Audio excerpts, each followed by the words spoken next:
ben de HDP'nin kapatılmasıyla ilgili soruyu soracaktım. Siz cevapladınız. Sayın Karamollaoğlu'na sormak istiyorum. Bir süredir MHP Başkanı Bahçeli'nin HDP'nin kapatılması gerektiği yönünde açıklamaları var. En son dün de bir açıklamada bulundu. Bu hususla ilgili değerlendirmeniz nedir? Teşekkür ederim. Yani bu hususta aslında Sayın Davutoğlu'nun söyledikleri mantıklı ve bizim de söyleyeceğimiz sözler. Bahçeli bunu sadece bir politik malzeme olarak kullanıyor. Aslında eğer bir suç varsa bu suçu ortaya çıkaracak olan doğrudan doğruya başsavcılıktır.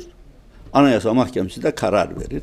Bunun için beklemeye de ihtiyaç yoktur. Ama Türkiye'de hukukun dönebilmesi, işlemesi ancak Cumhurbaşkanı'nın talimatıyla oluyor maalesef.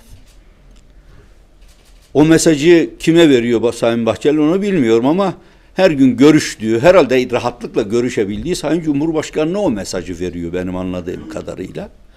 Onun için televizyonlara ihtiyaç yok. Doğrudan doğruya gidip bu talepte bulunursa adımlar hemen atılır diye düşünüyorum ben. Ama bu bir politik malzeme olarak birilerini suçlamak, itham etmek için kullanılıyorsa bu da doğru bir yaklaşım değildir Türk siyasetinde.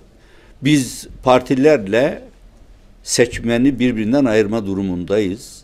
Seçmenin de kanaatlerine saygı gösterme durumundayız.